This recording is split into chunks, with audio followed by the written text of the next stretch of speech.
Okay, we can begin. It's already a little late. Tonight's topic is about bitachon atzmi, self-confidence. What's interesting about this midah, this characteristic, is that if you look at the various sifrei musar, and there are quite a few sifrei musar, quite a few books on Jewish ethics and morals, you will not come across it. You will find many other midot of which we have spoken about, and by the way, tonight is number 26. Besides the introduction. So we have about another 10, which will take us till the end of the summer. So midat bitachon or bitachon atzmi, self-confidence, which is something that we are familiar with, we've heard about it. Psychologists speak about it. In the non-Jewish world, it's quite prominent. Somehow it is not discussed in depth, at least, in the Sifrei HaMusar. Sifrei HaMusar are valuable books because they offer us direction. They offer us advice on how to work on ourselves, how to refine our character. And this is a very important midah. One who does not have self-confidence is not going to get too far. So why isn't it that this midah is mentioned? Why isn't it that this midah appears on the list of midot, such as anger, diligence, happiness, right? The very important midot. This one is important as well.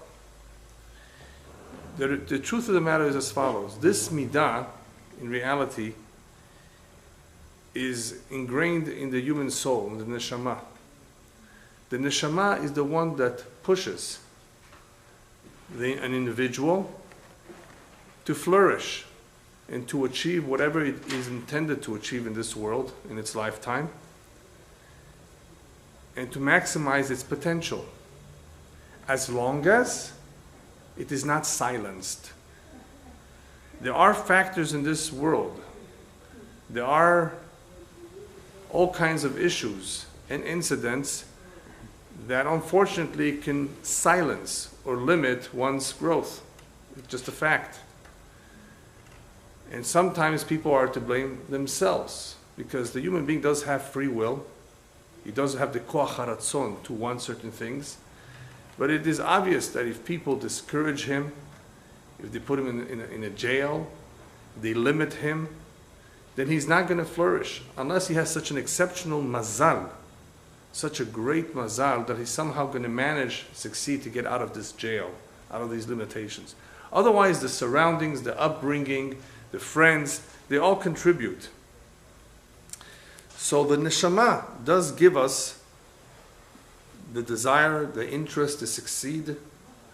The neshama, the soul, which is divine, does have within it the love for Hashem, the love to do the right things.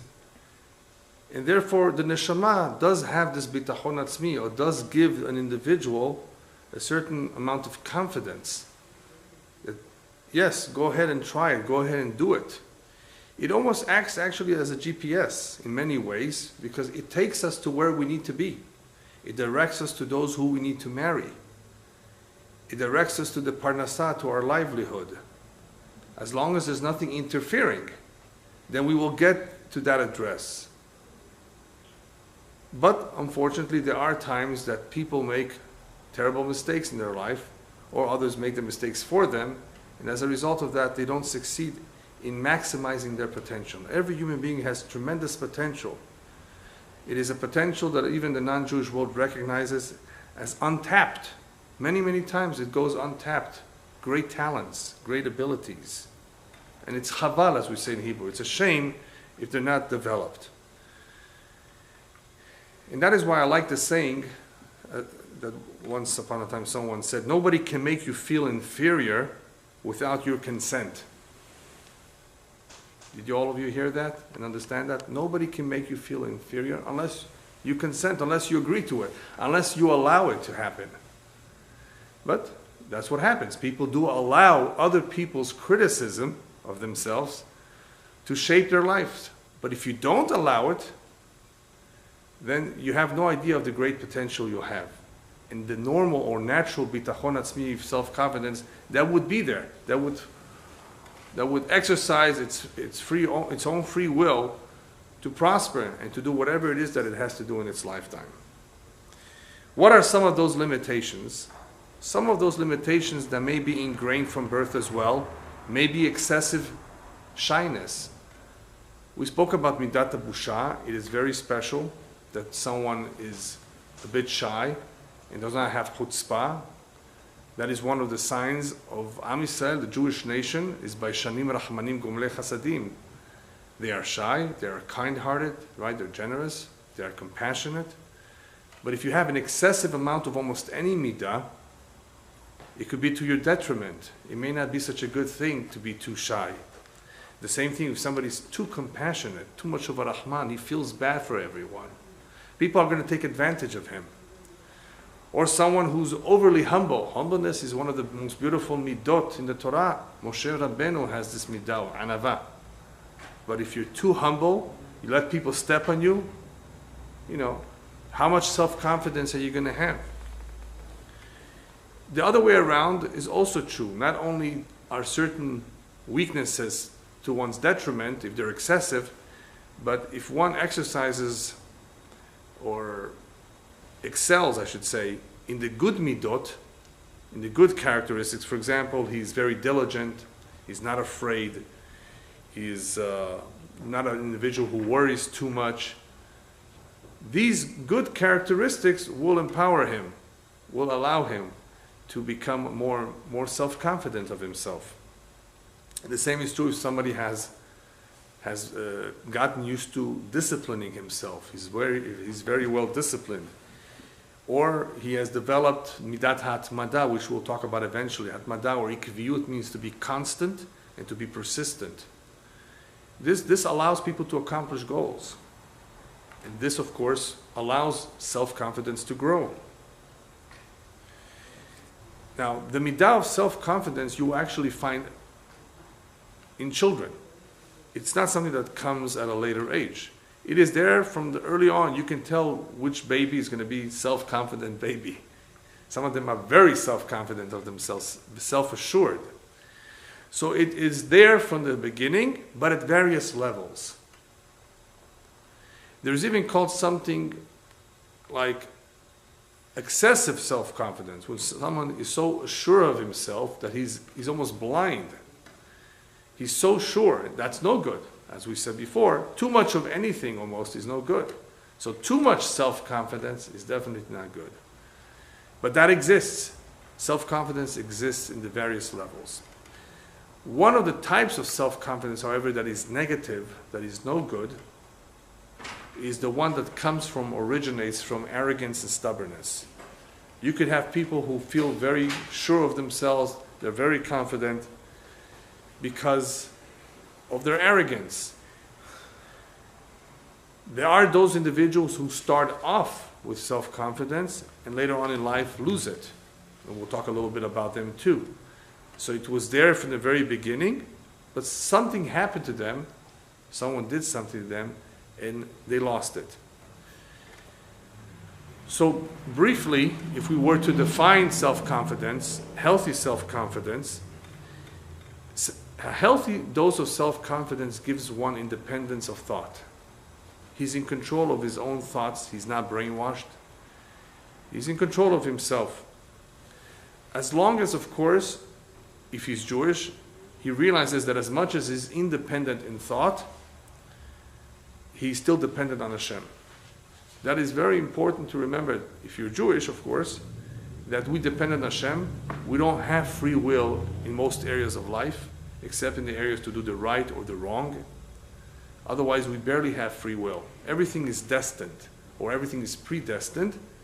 In that area where we get judged, where our performance is important, is in the area of Yirat Shamayim. How God-fearing are we? How kind were we? How charitable? Did we pray? Did we give, charity? Do we do mitzvot, put on tefillin, keep Shabbat? The areas of Yirat Shamayim is where we will be judged, because we're not robots. But how much money we make, that doesn't make a difference upstairs. They don't care. Why? Because that has been predestined. We have a package deal. We're born with this package, and in this package there are the tools, which are our talents, our skills, which enable us to perform whatever it is we need to perform in our lifetime. Certain people will become carpenters, others will become musicians, others will become dentists, depending on what their mazal is. It's not because they chose, it's not because they were told to choose that career. It's all min hashamayim, it's all through their mazal. There are even people who have a very interesting mazal. They spent 8 years in college to become lawyers. It takes a long time till you pass the test. And sometimes people don't pass it the first time. The bar, they call it the bar. I don't know why they call it the bar. The bar, usually people are drinking at the bar. So I'm not sure yet. I don't know. I still have to ask them, why do they call it the bar? But anyway, a lot of people fail the bar many times until they make it. So they spent all this money. They worked so hard. And guess what happens at the age of 24? Or actually not 24. If they started at 18, 26, 27, they get married. And guess what? Their future father-in-law tells them, please come help me in my company. You're going to be the new CEO one of these days, right? Well, it sounds very attractive because it's a big company and they're making a lot of money. And how much can he make as an attorney? Especially starting off, he's going to be working for someone else, not for himself. So you see how the mazal worked out for him? He thought he was going in one direction, and because he got married, he went out in a completely different direction. It doesn't mean that you shouldn't prepare yourself, you shouldn't take classes and be what you want to be, but just be prepared that it may not always work out the way you want it to. The same is true with shidduchim, with marriages. People go out, they think they like each other, they think it's going to work out, but it's whatever he has in mind. If it's not meant to be, you can rest assured it won't happen. If it's meant to be and you said no, or she said no, somehow it's going to happen. Somebody's going to encourage you. Everything is in the hand of Shamayim, as long as we're not too picky, because if we're too picky, then we're interfering with Hashem's job. A person can lose an otherwise good prospect because he's been too picky, pushing off a good opportunity. He's lazy. What do you expect? That the job will come knocking at your door? Unless you have great merits, right? Or your father was a big tzaddik, the job will not come knocking on your door. You have to write a resume, you have to pick yourself up, make phone calls, look in the newspapers, and go and fetch a job. Obviously, the more merits you have, and the more bitachon in Hashem, the more faith you have in God, then things, of course, will go easier for you. But we still have to make an effort. An effort is the key over here. And the more bitachon atzmi you have in yourself, the easier the effort will come to you. The more you don't believe in yourself, you don't trust in yourself, you don't trust in Hashem, chas v'shalom, then things will be more difficult. So this is healthy bitachon. Healthy bitachon atzmi is when one, of course, depends on Hashem. He realizes that ultimately it's His word, it's His say, it's His wish. But nevertheless, I have an independent thought of my own, which is a very important idea, independent thought of my own. I will not allow others to dictate to me what they want me to think. I will think on my own. As you know, in communism, many Jews were not allowed, did not have the freedom to think what they want to think. In order to better understand the concept of bitachon, I just want to briefly go over with you another area which is similar but different, and that is the bitachon in Hashem. We're talking here about bitachon atzmi, self-confidence, but there's something called having faith or reliance in Hashem, trusting Hashem. That one you will find in many sefarim. This is the most beautiful and important midah, because there's something called emunah and there's something called bitachon. A lot of us have emunah in Hashem. What does emunah in Hashem mean? I believe God created the world and it did not come about through a big bang. Yes, it makes sense. The world is by design. I can look and I can reflect and I can come to that conclusion very easily because I'm not biased. Some people are biased and they don't want to recognize that there is a creator, because once they recognize that there is a creator, obviously it commits them to a certain lifestyle. So as long as you're not biased and you're open-minded and you're in search for the truth, you will realize with common sense that there's a creator to the world. Am Yisrael came to that conclusion by witnessing the many miracles when they left Egypt, throughout the desert, and throughout all our history. It's obvious even to the non-Jewish world, to those who are open-minded, hey, there's somebody looking out for them. Otherwise, how could they survive amongst the 70 wolves, this lonely sheep? It is only because of our shepherd. So this is emunah. That's not enough. There's something called bitachon. Bitachon b'Hashem means I trust Him blindly. What does trust mean? Differently than I believe. I believe means I'm not 100% sure, but I believe Him. I believe you. I'm not sure, but I believe you. To trust means I trust you. I know 100% that whatever you do for me is for my benefit. I know that you not only created the world, but you're still around, managing this world. Bitachon b'Hashem believes, therefore, in something called hashgacha. I know that there's divine providence. He did not bail out after he created the world. He's still around. He's managing. But wait a minute, how come there's so much evil in the world? How come those who are evil prosper and those who are righteous suffer? The famous question. Well, I trust him. He knows what he's doing because he's around. I don't know. I don't have all the answers. And who's to say that I need to have all the answers? We don't stick around here forever anyway. We don't have to figure it all out. There's too much to know. We will never know it even if we lived 1,000 years, Shlomo Melech says in Kohelet. You would never know everything anyway. There's a lot of mysteries that are beyond human comprehension. So therefore, what does Bitachon say? I trust him. I trust him that he loves me. He told me so, that we are his children. He performed and proved himself in the past. Therefore, I trust that what he promises in the future will also come true. What did he promise in the future? There will be Techiyat HaMetim. Techiyat HaMetim, the dead will rise. You mean they're not gone forever? No, they're not gone forever. Just we're not used to it. We're used to planting a seed of onion or whatever on the ground and seeing a new onion come out, a new tree come out, avocado tree, mango tree, whatever. That we're used to seeing, but we're not used to seeing human beings coming out of the ground. Because we don't see it, so we don't think of it as a possibility. But bitachon in Hashem says, and emunah and bitachon in Hashem in this case is both. We believe that one day, very soon actually, there will be Techiyat HaMetim. You will see all those who have passed away, all those who were eaten by sharks, all those who were cremated in Auschwitz. They're not gone forever because the essence of the human being is a soul. This is just a suit we wear, this body of flesh and bones and sinews and whatever, right? This disintegrates, and HaKadosh Baruch Hu can make very easily a new body in the same way he made it the first time around. Well, after all, didn't he make it the first time around? He succeeded the first time. Then the next time he will also say, what's the big deal for him to do it? We're just not used to. So we need emunah and bitachon b'Hashem to trust him that this in fact will happen. Bitachon is not something so easy because a lot of people have a hard time when it comes to parnasah. You know, parnasah, they're struggling, they're not making it. Where is he? Where's my mazal? What's going on? Is he around? Does he pay attention? Does he listen to my prayers? And by the way, why does he want us to pray? Because he wants us to remember that we depend on him, we rely on him, we need him. If we wouldn't pray, we would think everything depends on us. He doesn't get involved, but he's very involved in our life, whether it's in curing those who are sick, whether it's in providing a livelihood, sustenance, whether it's in finding our soulmate. He's the one that gets directly involved in these things. So he wants us to turn to him, to give us the proper direction, that we make sure that we don't make any mistakes. We need to turn to him. And the stronger one has bitachon in Hashem, the easier it will be for him to also have bitachon atzmi. In other words, for one to be self-confident and sure that what he's doing is the right thing and not have any worries or doubts, it will help him greatly if he has the other kind of bitachon. Bitachon Hashem. After all, he's the boss. He wants what's good for me. He won't allow me to make a mistake so easily if I'm so innocent. Obviously, if one intentionally wants to do something wrong, that's a sin, a transgression, then he won't necessarily stop you. As the rabbis tell us, "Abali tameh potchim lo." One who wants to become unclean, impure, they'll open up the door for him. "Abali taher misayein lo min hashemayim." If you want to be clean and pure, you'll get divine assistance. For becoming pure and clean and righteous, you actually get divine assistance. If you want to be a bal teshuvah, you want to repent, you want to do things right, you want to start all over again, Hashem will say, yes, go ahead and make a U-turn, and I'll allow you. You won't get a ticket for that, right?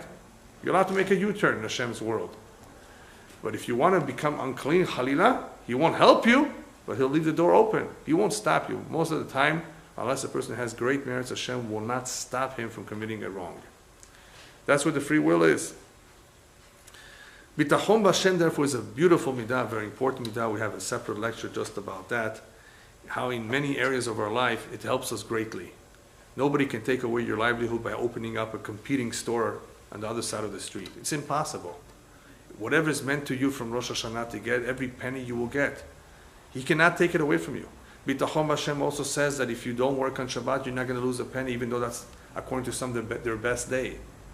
They don't realize that all the profit they made on Shabbat will be erased through several root canals, a transmission that went kaput, and some other problem in the home, perhaps even a lawsuit from the neighbor, all kinds of ways that all the money will disappear.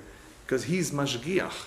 He's not only the creator of the world, he's around, he's involved, and especially in the Jew's life, he's very, very involved. The more bitachon b'Hashem I have, the better I will understand this. The less fears and worries and anxiety I will have. It will be easier for me, therefore, to perform, to live my life accordingly, with more bitachon atzmi, with more of self-confidence. This bitachon in Hashem, by the way, will also help neutralize many of the weaknesses one may have. Somebody that really worked on, by the way, you're not born with bitachon Hashem. If you worked on developing bitachon Hashem, you studied all about it.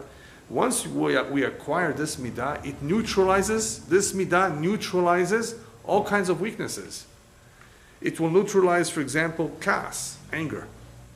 Why he has bitachon b'Hashem? Why should he get angry? After all, the guy who insulted him, it was meant for him to hear that insult. Now that guy's going to get punished for insulting, for hitting, for spitting, for insulting. That guy's going to get punished for it. He has free will. But you who are the victim, if you got hurt by an insult, by whatever it is, it was meant to be. It's a kapara, it's an atonement. It takes bitachon b'Hashem to understand that. And once you really clearly understand that, you don't fight back. What are you fighting back for? This is good. Now don't give him the other cheek, right?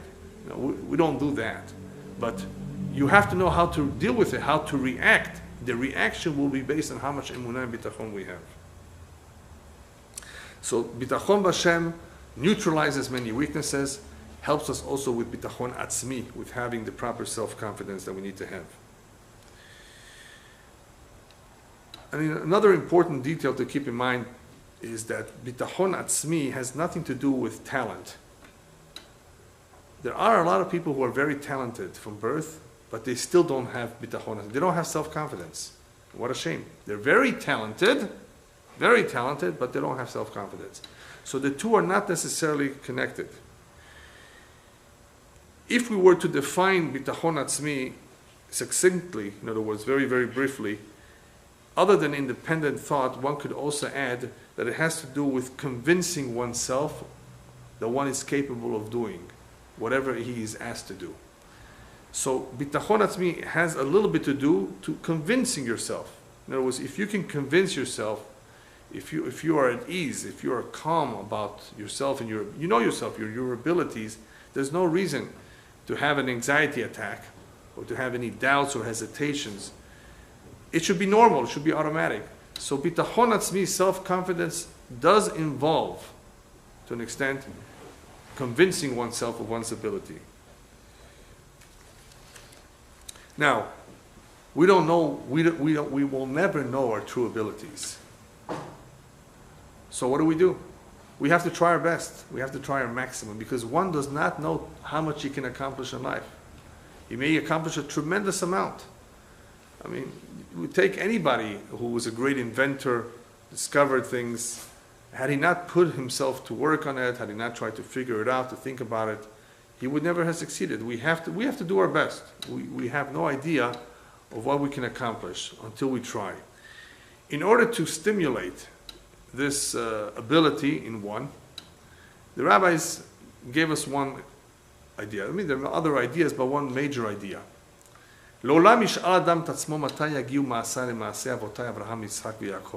always ask himself, which, by the way, asks himself means also to aspire. One should always aspire and ask himself, when will my deeds resemble or come close to the deeds of my forefathers, Abraham, Yitzhak, and Yaakov? When will I ever be like them? Generations that were before us were great people. Great people. They had Ruach HaKodesh. Many of them were very big tzaddikim. Is it possible for me to ever come close to what they were? Yes, it is. The Rambam says very clearly, everybody can be almost like Moshe Rabbeinu. I say almost because you can't be on the level of his prophecy, but you can be on his level of knowledge. You can be on his level of humbleness, of his deeds. He's a human being like anybody else. So Rambam says, don't think you can't be like him. You can be like him. If you strive, if you do everything right, you can be a great man. So the rabbis, in order to stimulate that, tell us to always strive, to aspire, to be as close as possible, to get as close as possible to the ways of our forefathers. One of the midot that can help us achieve that, one of the midot that can help us, can lead us in that direction is midat simcha, which we spoke about already before. Simcha, or happiness, is one of the most important midot that the Torah speaks about clearly. How important it is for us to have simcha, happiness in our conduct, in our service of Hashem. Otherwise, it's almost worthless. To do things as a routine, to do things just out of habit, and not to do it for the real sake, for the real purpose. It's lacking so much. The only way we can really do something completely with devotion is if you do it happily. I mean, imagine your wife, your spouse, you buy her something, but you don't really mean it. You just want to make her happy. Right? I mean, she should just be quiet and leave you alone. That's not, you should really want to do it. I remember when I got married, they told me, listen, when you are in that yichud room, you know what a yichud room is? Ashkenazim, especially after the chuppah, they go into a room for a few minutes, they break their fast if they were fasting on that day, and they talk privately after the chuppah. That yichud room, because it's closed, and somehow consummates the marriage. Not just the chuppah, not just the ring, but the yichud, for a few minutes. So I'm told, you know what, you got to give your wife a gift in the yichud room. I said, whoever said that? Who made up that custom? I just gave her a ring under the chuppah. I gave her a ring when we got engaged. I just gave her this. Well, what are you telling me, new customs? It must be a Persian custom, no? I don't know. Yeah. Anyway, whoever came up with that custom. So they said, well, why don't you give it anyway? I said, you know why? Because I want to give a gift when I feel like giving it, when it really means something to me, when I really care, when I'm just excited to give it. I don't want to do something artificial because I was told to do it. You get the point? A gift is something special. You should want to give it with your whole heart, not because you were being told. Okay, now you give a gift. Now you give that. Now you write a birthday card. I mean, come on. It should come from you. Otherwise, it becomes artificial. It's not the same. It has no depth and it doesn't have the same meaning. The reason I mentioned this to you is because one of the issues that really destroys or weakens bitachon is when one's behavior is adapted or controlled by what other people think and say. Did everybody get that? When one's behavior is adapted or controlled by what other people do and say. I like to say a famous joke. The story, it may be true. There was once a Yemenite couple that just recently got married. Happy, young Yemenite couple. So they're going home from the chuppah. They have a donkey. There was no cars back then. There was no limousine. So you traveled by donkey. So the man is riding on the donkey, the groom, and the kalai is walking behind him. So as they're going on their way home, they hear people commenting. What were people commenting? Look at this guy. He has no pity on his wife. Right after the chuppah, he's already bossing her around, going on the donkey himself and having her go by foot. So he hears the comments and she hears the comments and he tells his kalai, you know what, they have a point. You ride on the donkey and I'll walk behind. Okay. So she rides on the donkey. He walks behind. All of a sudden, they hear comments, again coming from the side. Look at this, from the very first day, he lets his wife be on top. What a mistake. So he says, you know what? They got a point too. So what do? They both ride the donkey. They both start riding the donkey, and after a while they hear comments again. Look, these guys, they have no pity on the donkey. Such cruel people, both riding on a donkey. How much, a donkey's for one person. So the couple says, you know what, these guys also have a point. What do? They put the donkey on their back. And they started carrying the donkey. As they're going and walking down the road, they hear some more people coming. Look, 3 donkeys here.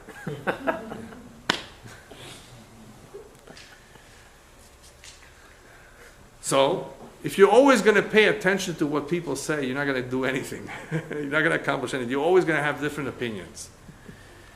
And that is why I like the following saying. Always be yourself. Always be yourself, because the people that mind don't matter. And the people that matter don't mind. Did you get that? Okay. The people that mind how you behave, they don't matter anyway. And the people that really matter to you, they won't mind. Right? That's true. So, what do you care what people say? So therefore, one of the indicators, one of the best indicators that one does have a certain degree of self-confidence is when he's able to do things without waiting for people's approval. Okay? One of the indicators that a person already has some degree of self-confidence is that he can actually do things without waiting for people's approval. Or you have another situation. Somebody began to do something, and all of a sudden he hears criticism or making fun of him. And he takes it lightly. He ignores it. Ignoring the insults, ignoring the ridicule, ignoring the criticism, unless it's constructive, of course, shows self-confidence. People who are doing teshuvah, Baruch Hashem in Israel, a lot of people coming back to the roots, they face a lot of criticism. They face ridicule from their own parents and family members and definitely friends. A lot of them face ridicule, and that makes it very tough for them to do proper teshuvah. Those who are strong and have some degree of self-confidence, and of course they are convinced that what they're doing is the right thing, you need to be convinced. Remember we spoke about it before, you need to be convinced of what you're doing. If you have doubts about what you're doing, that's something else. If you're convinced of what you're doing and you have some degree of self-confidence, you'll be able to ignore the criticism and the ridicule. Those who can't take the pressure, obviously they're lacking a healthy dose of self-confidence. And it would be in their best interest to strengthen themselves in that area, otherwise they're not going to be able to accomplish a lot. Another individual, another indicator could be somebody who's making great efforts to try to do something, whatever it is that he's doing, and he failed. He made many mistakes. He doesn't cool off. He doesn't give up hope. He says, okay, made a mistake, try it over again, try it again, get some help, seek advice. You don't lose hope, even though you failed. That shows that you have some confidence. These are all somewhat indicators that this individual has some confidence. Actually, there's a saying, one of the best ways to develop or to gain self-confidence is to do what you're afraid to do. Dafka, what you're afraid to do it, of course, if it's something that is sound, in order to be able to grow in self-confidence. It is very advisable, for a Jew especially, that whatever he does, he should do l'shem shamayim, for the sake of heaven. Because anytime a person does something for the sake of heaven, he's blessed. And we need all the blessings we can get. What is a blessing? It's an extra boost. It's a helping hand from shamayim to be able to do even that which is difficult. Right? We should do everything in our life l'shem shamayim, even going to sleep l'shem shamayim. Well, how do we do that? L'shem shamayim, going to sleep? Yes, we want to get rest so we can rise early, so that we can serve Hashem, so that we can pray, so that we can function. So we're sleeping not because of selfish reasons. We're sleeping because, l'shem shamayim. We're eating, so we should be healthy to do things for Hashem, to do the mitzvot. Anything that the one does l'shem shamayim has a greater chance of success. He will receive assistance from above, a helping hand. So it's always a good idea that whatever one does in life, his parnasah, whatever it is that he's doing, even if he's building a new home, he's remodeling, he should say, I'm building this home for Hashem, that it should be a place where I can have guests, where the Shekhinah can reside. Not just four walls and drywall and just fancy, schmancy mansion, right? I'm doing this for the sake of Hashem. He will have more beracha. The inspectors won't give him a hard time. I don't guarantee that, of course, but because it all depends. It all depends, on the facts. But you have a better chance if you're doing it Hashem Shamayim, that you will have more beracha. Okay, now that we mentioned things l'shem shamayim, that means we're doing it for Hashem. You may have some people whose attitude may be, let Hashem take care of it. I'm just going to do a little bit. Don't wait for Hashem to do things. Even though it's true that we do some effort and Hashem helps the rest, you can't wait for things to work out by themselves. By themselves, for sure not. Rabbis remind us to us in Pirkei Avot with the following cryptic words. They're cryptic because they're a little bit different than the typical. Im en ani li, mili. Have you ever heard those words? If I don't take care of myself, who's going to take care of me? If I don't do for myself, who can I expect that will give it the push? If you know something is right, push yourself, because don't expect somebody else will push you necessarily. Unless, of course, you're very lucky and you have such a great eshet hayil for a wife, she may push you. Just don't let her push you around too much, But as long as it's for something good, then you're lucky. But not everybody has that. Not everybody has this wife or a husband, the other way around, that will actually be there to elevate you, to push you, to encourage you, to calm you down. It's a beautiful dream, but it's a rarity. It's called Eshet Hayim Mi Yimtza. Shlomo Melech speaks about it at the very end of his book Mishlei. So you got to do for yourself as much as you can, and hopefully Hashem will send you the right people to help you here and there for what you need. Hashem mezavek zivugim, not only soulmates, not only in marriage, but also shidduchim in partners, shidduchim at work, co-workers, people that can help you with a plan or a project. He'll just bring the people together for you. You just demonstrate that you're sincere, that you really want to get it done, and B'ezrat Hashem, you will see tremendous hashgacha prati, tremendous divine assistance, because you're doing it for a good cause. But remember, imena nili mili, if you don't do yourself, don't expect anybody else to do it for you. Don't wait for miracles. Don't rely on miracles. You got to act naturally, normally, al pi derech hateva, by doing things normal. Don't take a chance, don't take a risk. If, of course, Hashem wants to make you a miracle, He will make the miracle, but don't rely on it. Don't expect things to happen by themselves. So all of this is to push us to have a degree of bitachon atzmi. You can do it. You don't even know that you can do it. We're letting you know that you can. Push yourself as much as you can, and you'll see. If it's meant to be, then it will succeed. If it's not meant to be, then don't push too hard. That's, by the way, another idea that the rabbis tell us. Anytime something is not meant to be, don't push too hard. It's a waste of time, money, and effort. You go for an interview, you got all ready and all excited, and he doesn't want you. And you can't understand it. You can't figure out. You start blaming anti-Semitism. You start blaming Ain Hara. You start blaming all kinds of things. What are you blaming things? HaKadosh Baruch Hu does not want you to get this job. It's very simple. But in Israel, they believe in something called protexia. No, I have to get protexia. I have to call someone to do me a favor. Don't push yourself too hard. If it's not meant for you, this is not for you. Don't try to bribe yourself through the system. That's pushing it too hard. It's not going to work out. Okay, so now that we more or less covered an overview of this midah, of this very special, important midah called bitachon atzmi, or self-confidence, as always we do with the midot, towards the end I try to give some tips. What can one do to further develop his bitachon atzmi, his self-confidence? As we said in the very beginning, some people have more, some people have less. Some people have almost none, but I doubt it. Most people have a little bit. One midah that is very helpful in general with insecurities, remember we said before there are certain midot that extinguish or limit the desire to progress, to grow. Insecurities, there are kinds of phobias, insecurities, whatever you want to call them.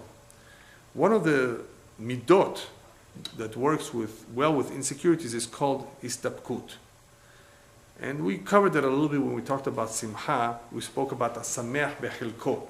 And in English that would be contentment. Sameach means happy, but sameach bechilko, happy with your lot, is contentment.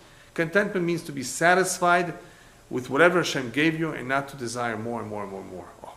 But if somebody is jealous, he will never be content. You see how contentment will be far removed from somebody who's jealous. Oh, he's got himself a new car, I want a new car. He's not going to be happy with the car that he has, right? He has a house, but the guy just built a bigger house. And you know where this is a problem? It causes peer pressure in weddings. I just came back from New York, and I was involved, I participated in a wedding, Sheva Brachot, and it was a wedding, and it were Sheva Brachot that were following a certain takana, that particular community instituted a takana. A takana is a ruling that everybody has to have the same menu, a certain kind of menu. I mean, you probably have a couple of choices. It has to be within this price range. You can't bring your own food, your own liquor. You have to just buy and pay whatever they give you. And in this way, no one can outdo the other. Fancier, I want this, and I want a Viennese table, and I want a bar, and I want this. No. You want to get married in this hall? You want to have a Sheva Brachot at this place? You have to follow the takana of this place. Great. Some people have a problem. The peer pressure of what others, are doing. They have to outdo them, or even they're not going to outdo them, just to keep up with them. Let's say you can't afford it. Well, you're going to go into debt? Some people feel they have to go into debt to keep up with their friends, with their colleagues, with society. What a shame.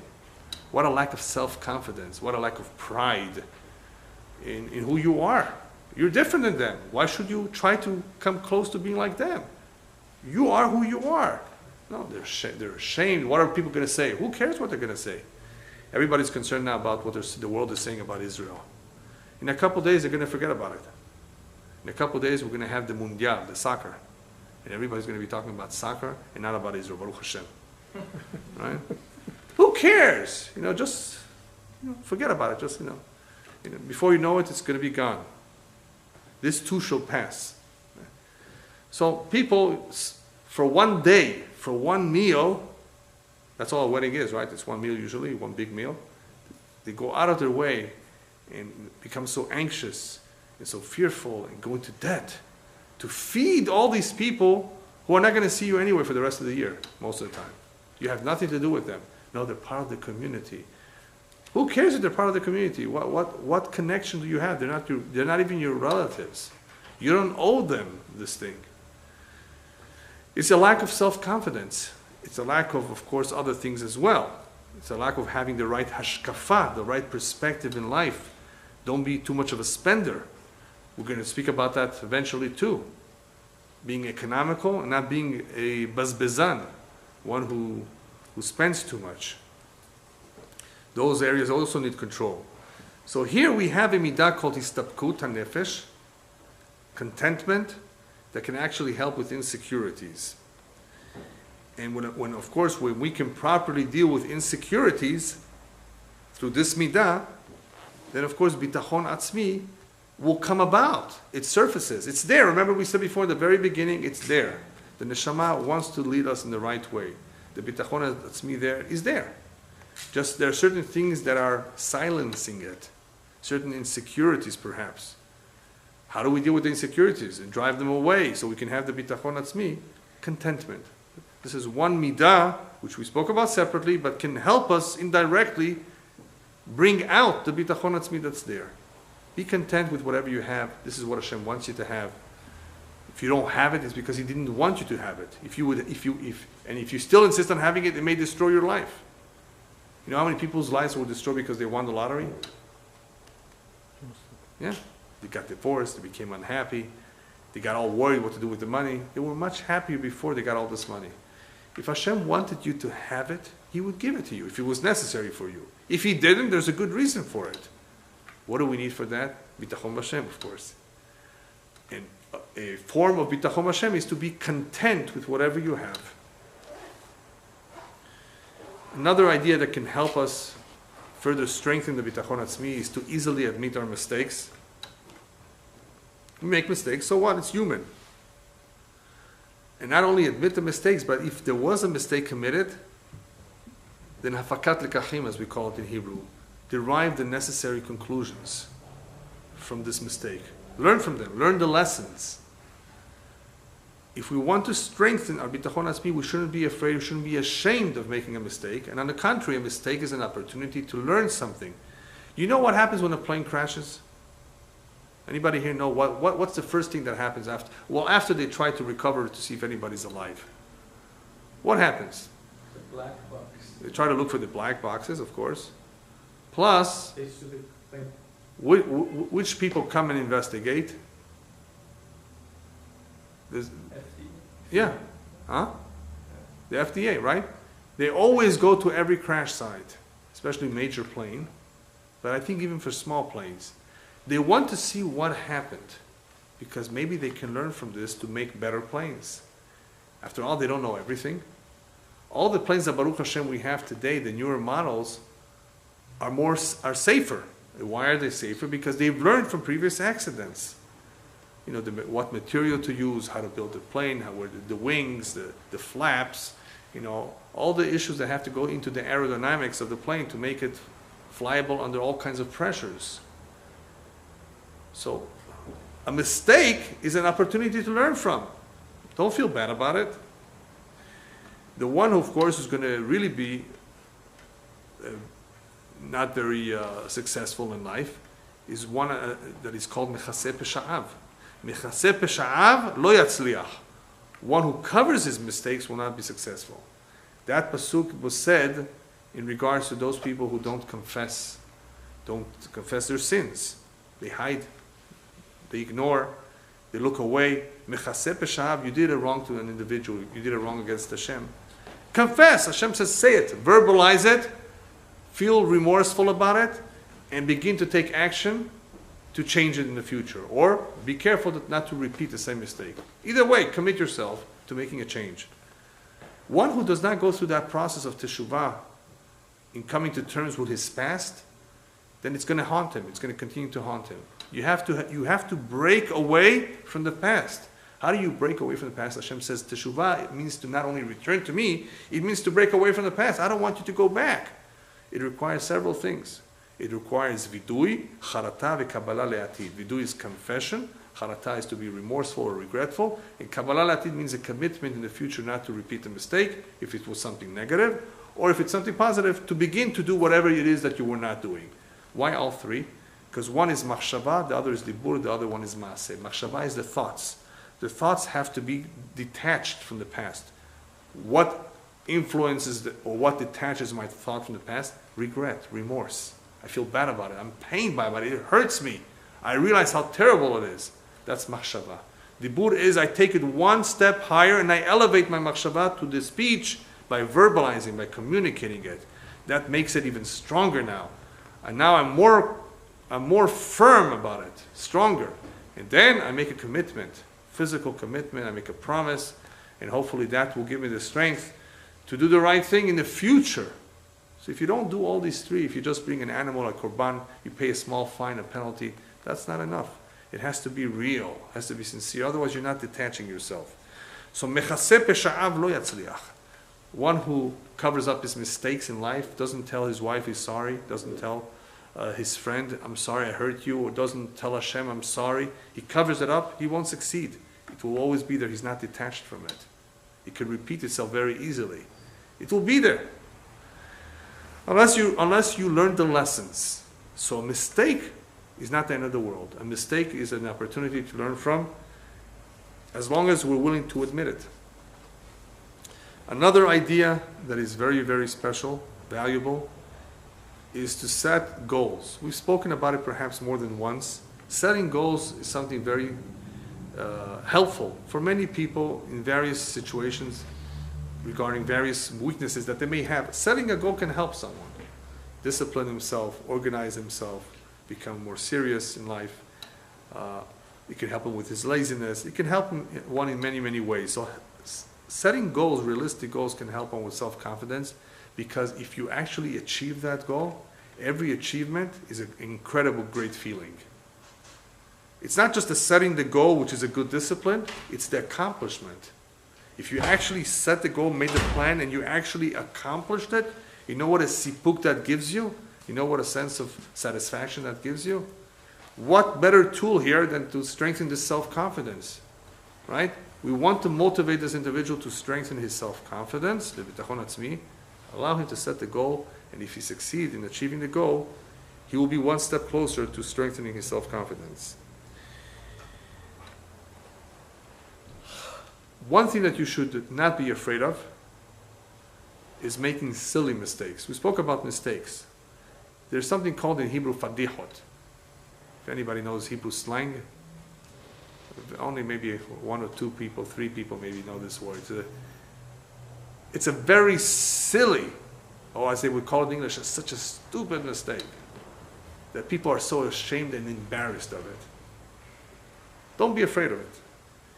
Laugh at your own mistakes if necessary. Laugh at them. Laugh at them. The laughter of the mistake will help you with your self-confidence. Another idea that the rabbis tell us is tafasta merubelo tafasta. Here you have a Baal Teshuvah who wants to do everything right.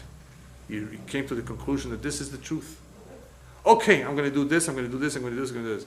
If you embark on too many things, you will end up holding on to very few things, if anything. Be very careful when you do embark on a new direction, when you want to do teshuvah and you want to change your lifestyle. Start shwaya shwaya, as we say in Arabic, little by little.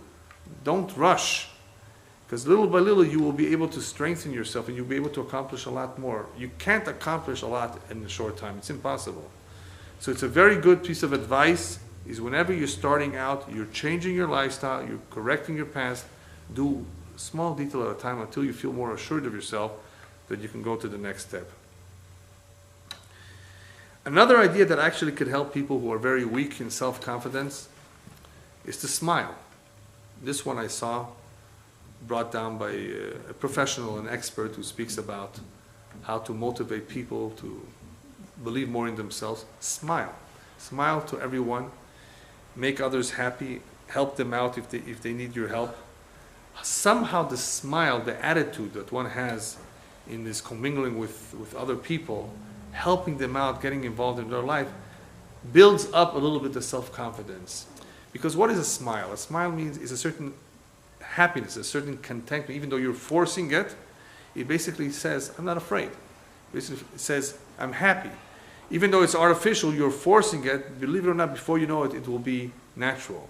So that's a very nice idea. I think it does help.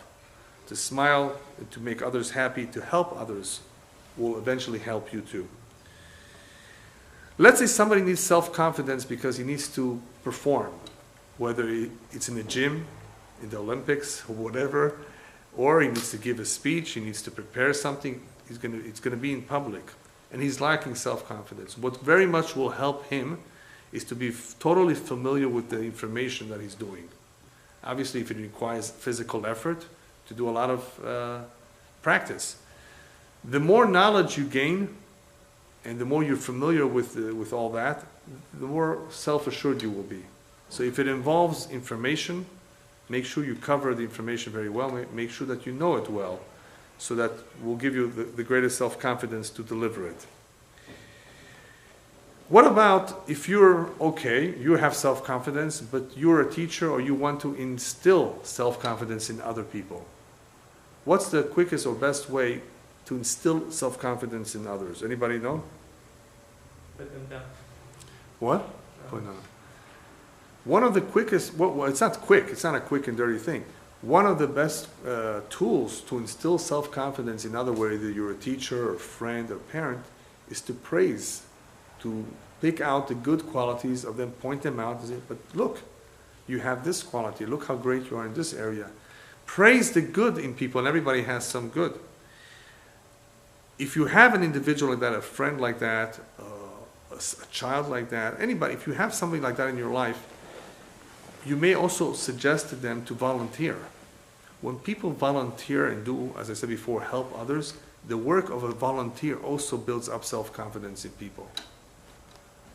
It's also a very good exercise, a very good tool to instill in others self-confidence.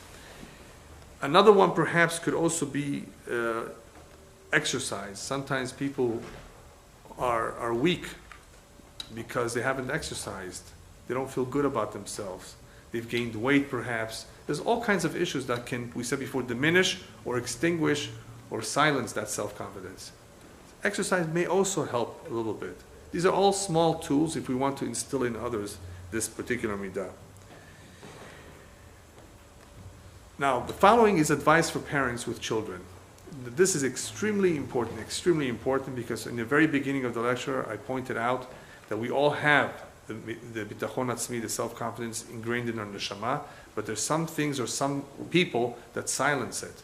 Parents are very much responsible for their children, right? They have to be very careful not to be overcritical of a child's mistakes or weaknesses. They have to point out the good things. If you want to criticize, make sure that you do it constructive. Make sure that you also point out the positive. For a child, self-confidence to grow in a healthy way, he always has to know that his parents love him and care about him. He has to know that. He has to be convinced of that. In other words, they have to love him despite his weaknesses. We all have weaknesses. So unconditional love. Exactly. Very good.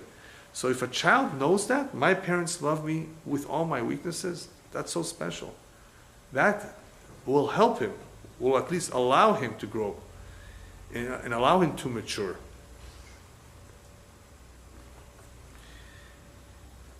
Just like to end with another point or two, that the more a person works on himself to develop his self-confidence, he will be more proud of himself, more assured of himself, more disciplined. He will be able to deal better, more aptly with criticism. People will criticize him, okay, he'll take it more easily. He'll be able to be more assertive in his ways. He will have more desire to do things. He will become more emotionally mature. Developing self-confidence will help one in many, many areas. But remember, I highly advise, a Jew especially, that this self-confidence should come together with bitachon in Hashem. We're talking about bitachon atzmi here, but bitachon atzmi, self-confidence, can gain tremendously, directly and indirectly, from bitachon in Hashem, having confidence in Hashem. That Hashem has given me tremendous potential. I just have to use it. And last but not least, I think it's a saying, and the saying goes, be careful and don't be your worst enemy.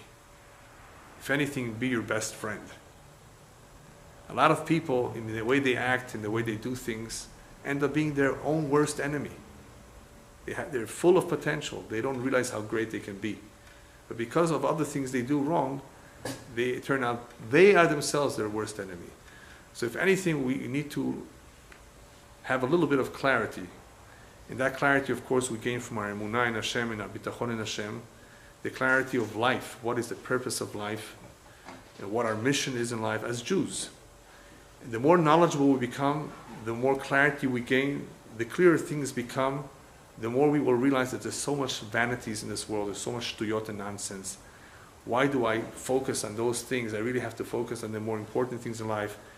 And in this way, people start changing their priorities, prioritizing their life, their time, their attention, their efforts. They become healthier not only in mind, but in spirit. And in this way, they are becoming their own best friend. So that is what I want to wish all of you, that we should all become our best friend. Thank you.